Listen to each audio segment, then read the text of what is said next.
Salam Bapak Ibu saudara-saudari yang dikasihi Yesus dan yang dikasihi. Kami sekarang di Timur Leste, sudah 2 hari kami di sini ya.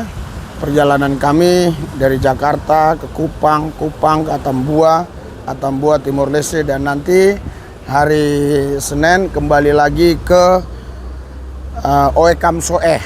Kami dengar kabar di sana ada 70% satu kampung itu mualaf. Jadi kami mau layani buat kakek di sana supaya banyak jiwa-jiwa yang mualaf tadi kembali kepada Yesus.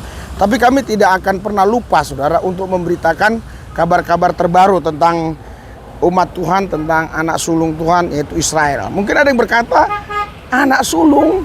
Siapa anak sulung Tuhan? Israel. Ada ayatnya Pak? Ada. Di mana? Di dalam Keluaran 4 ayat 22 ya. Di situ ya dikatakan Israel itu adalah anak sulungku ya. Nah, jadi kami tidak pernah lupa untuk memberitakan kabar ini. Ini ada kabar terbaru saudara. Judulnya di sini ya, Israel menggila lagi, membombardir Lebanon dan komandan Hamas 1 terbunuh. Ya, nah itu artikelnya nanti lihat ya. Jadi saudaraku kasih dalam Tuhan Yesus, banyak bangsa-bangsa ya, mulai dari zaman dulu, zaman Babelonia ingin melenyapkan Israel. Tapi Israel nggak mungkin bisa lenyap. Kenapa? Karena Tuhan yang ngomong. Tuhan ngomong apa? Aku tidak akan melenyapkan nama Israel sampai selama-lamanya dari muka bumi ini. Ayatnya di mana? 2 Raja-Raja 14 ayat 27. Jadi kalau ada negara-negara ataupun ada kelompok-kelompok militan ataupun ada jihad-jihad Islam ataupun ada ya yang namanya kelompok-kelompok bersenjata yang coba ingin menghapuskan nama Israel dari muka bumi ini, dia akan berhadapan dengan Tuhan. Allah Israel itu tidak pernah tertidur saudara. Tidak pernah tertidur menjaga. Di mana Pak ayat ada? Mazmur 121 ayat 4. Penjaga Israel tidak pernah tertidur. Di ayat selanjutnya, Tuhanlah penjaga Israel. Oleh sebab itu saudara, Israel tidak mungkin bisa dilenyapkan dari muka bumi ini. Jadi kalau ada yang coba-coba ingin melenyapkan Israel, mereka bukan berhadapan dengan Israel, tapi berhadapan dengan Tuhan yang menjaga Israel. Saya baca selanjutnya ya. Ya, di sini saudara, sebuah serangan ya udara ya Israel di kota Sidon, Lebanon Selatan pada Jumat tanggal 9 bulan 8 2024. Baru ini ya, menewaskan seorang komandan Hamas. Kabar tersebut dikonfirmasi oleh kelompok militan itu dan militer Israel.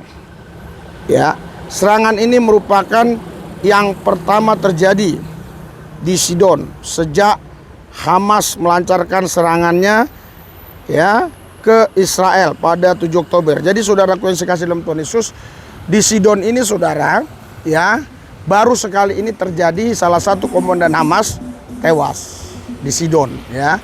Jadi Sidon, Tirus itu ada di daerah Lebanon. Jadi kota-kota yang ada di Lebanon salah satunya Sidon saudara ya. Iya, jadi di sini yang memicu perang di Gaza dan mengakibatkan sekutunya di Lebanon, Hizbullah, terlibat dalam bentrokan harian di perbatasan dengan tentara Israel.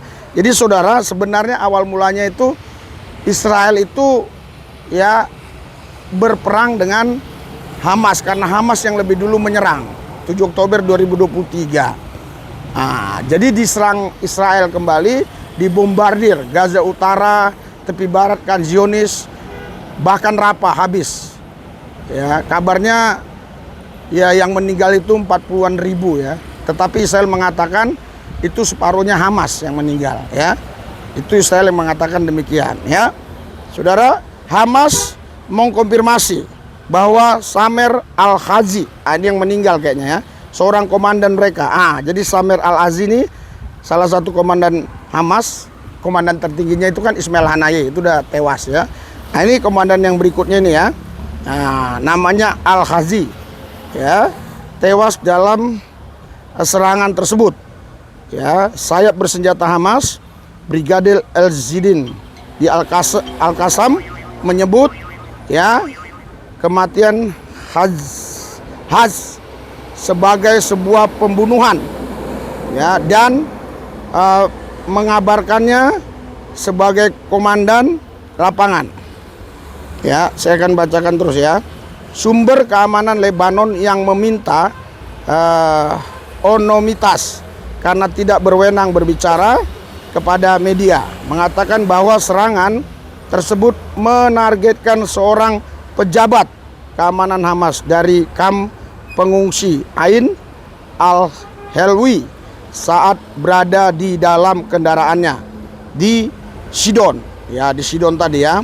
Kamp pengungsi Ain al-Helwi dan kamp lainnya didirikan untuk menampung warga Palestina yang terusir dan seterusnya lah ya, kita percepat. Militer Israel menyatakan bahwa ya pesawatnya melakukan serangan di area Sidon dan menghabisi Has ini tadi salah satu komandan Hamas ya, yang diidentifikasi sebagai komandan senior Hamas di Lebanon. Jadi saudara, Hamas itu ada di Lebanon dan ada di Suriah, di Irak. Mereka itu berpencar ya kemana-mana setelah dibombardir Gaza Utara, tepi barat Khan Yunis dan Rafah. Jadi ini salah satu komandan yang bernamanya Has ini matinya di Lebanon, tapi di Sidon ya. Sidon itu salah satu kota lah di Lebanon ya, bertanggung jawab atas serangan teror dan peluncuran roket dari Lebanon ke wilayah Israel, serta sebagai komandan militer di kamp Ain al-Helwi yang merekrut dan melatih para pejuang, saudara. Jadi ini salah satu komandan Hamas yang ikut menyerang 7 Oktober ya 2023 itu, yang kita dapat kabar itu 3.000 mereka masuk ke sana Hamasnya dan 1.200 meninggal. Ini sekarang dia tewas dalam serangan Israel di Sidon ya. Kantor Berita Nasional Lebanon melaporkan bahwa serangan tersebut dilakukan oleh drone ya musuh dan juga melukai 2 warga sipil ya. Seorang koresponden AF melaporkan bahwa tim penyelamat mengevakuasi tubuh yang hangus. Kita percepat aja ya.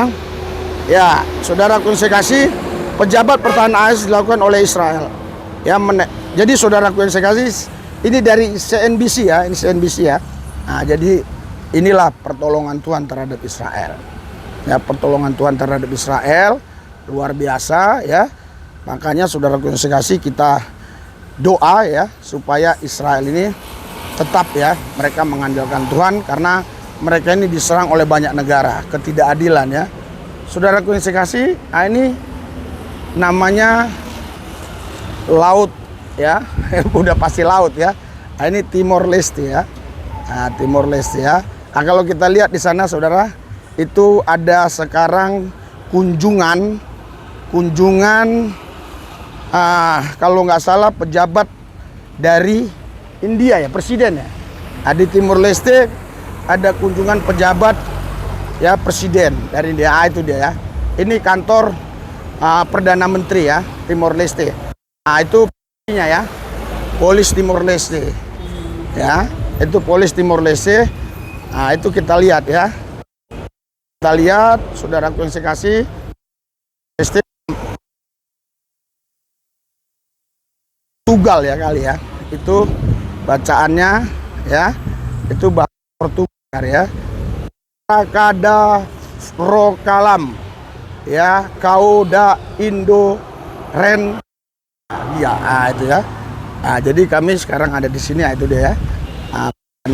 Saudara ya kan. Nah, saudaraku, saya berdoa buat semua saudara ya, dimanapun saudara berada yang sudah mendukung pelayanan kami.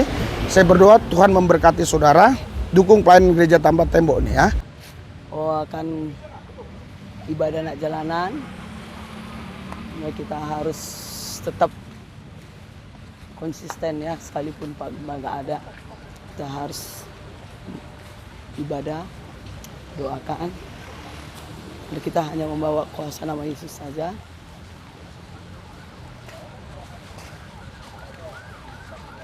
Karena kita tahu kuasa-kuasa yang ada dalam dunia ini tunduk kepada kuasa Yesus Kristus Tuhan. Saudara kekasih dalam Tuhan Yesus, ya Roh Allah yang luar biasa itu tetap ada pada kita. Berkobar menyala-menyambar. Tetap maju dalam Tuhan Yesus. Haleluya.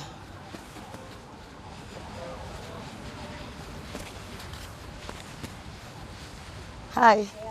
Kok lagi gini? Oh, perutmu akhirnya kau lagi hamil, bukan? Oh, gitu ya. Mengembara ke tempat-tempat yang tandus mencari perhentian, tetapi ia tidak mendapatkannya. Jadi ini nih ya, inilah tubuh ini. Di setan itu hinggaplah. Terus dia keluar. Dia pikir orang ini pasti berubah, pikirnya ya kan? Tentunya dia datang tetap bersih. Ya kan, tersapu rapi gitu loh. Dilihat nggak ada Yesus, ya kan? Dilihat dia lagi, mungkin nggak ada Yesus lagi. Akhirnya dikembali keluar, ambil teman-temannya lagi, ya kan? Ini firman bukan sekarang kalian dengar, sudah berkali-kali kalian dengar di telinga kalian, men, ya kan? Sudah berkali-kali. Tapi saya mengingatkan di sini ya. Jadi kita harus ada di dalam Kristus itu, amin. Jadi jangan sampai kita itu seperti ini. Setan itu kembali lagi membawa iblis lagi sampai berapa?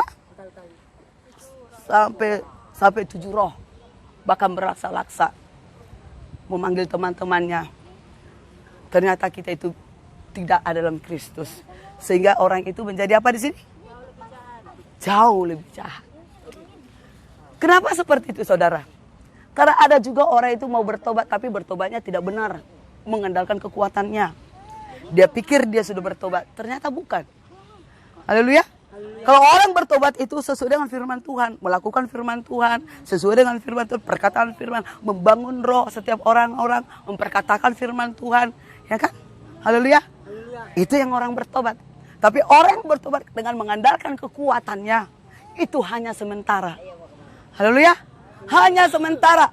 Ada badai langsung keok. Tidak berdiri dalam fondasi iman itu. Haleluya. Jadi kita sebagai orang yang benar di dalam Kristus, mari kita berdiri di dalam firman-Nya. Amin. Mari kita teguh di dalam firman-Nya. Karena hidup mati kita harus ada di tangan Tuhan Yesus. Haleluya. Haleluya. Berikan kemuliaan kepada Yesus Kristus Tuhan. Sebab Yesus memiliki hidup kita. Amin. Haleluya. Jadi saudara kekasih dalam Tuhan Yesus, mari kita kembali ke firman. Kembali ke Yesus. Kalau kalian sudah menjauh ke Yesus, kembali kalian ke Yesus. Amin. Tidak cukup hanya di sini saja. Di rumah pun kalian harus menyembah Yesus. Haleluya. Berdoa puasa. Ya. Seperti saya ini saudara, tidak gampang saya hadir tempat sini. Saya harus berdoa puasa. Senin, Selasa, Rabu. Kamis saya nggak puasa. Jumat, Sabtu puasa lagi. Haleluya. Saya harus mematikan kedagingan saya. Haleluya. Karena aku tahu ketika aku berdoa puasa, Tuhan mengambil alih dari semua di tempat ini. Amin. Karena aku tidak mau dengan kesombonganku untuk memperkatakan firman di tempat ini. Tapi aku mau karena Yesus yang maunya di tempat ini. Haleluya. Haleluya. Jadi saudara kekasih dalam Tuhan Yesus, mari kita sungguh berkegantungan dengan Tuhan. Kita harus butuh dengan Yesus. Karena ketika kita butuh dengan Yesus, Yesus pasti hadir dalam kehidupan kita. Amin. Haleluya. Suatu kali anak saya sakit. Ini anaknya. Ini anaknya. Dia sakit, saudara. Saya bilang, kamu dikirikin saya, nak. Iya, Ma, dikirikin. Tapi aku melihat ya, anakku kan ada 5, saudara. Nah, pertama, 2, ketiga, 4, aku paham mereka. Dan anak kelima ini.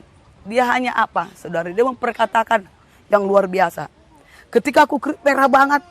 Tahu ya kalau setiap orang yang dikerik itu kalau merah banget, padam banget, seperti lebih parah lagi ya. Ya kan, sakitnya minta ampun ya kan. Dia manggil apa? Yesus, aku butuh engkau. Bayangin anak saya ngomong seperti itu. Kalian pernah begitu enggak? Saya juga pernah. Saya juga pernah. Paling, Ma, sakit banget kan gitu. Aduh, sakit banget. Enggak tahan gitu. Anak saya bilang, Yesus, aku butuh engkau. Coba. Saya kerik lagi. Yesus, aku cinta kau. Ngeri gak? Sampai bapaknya bilang, kamu videoin dong. Dia bilang, mana bisa saya sempat videoin. Ini anaknya. Dia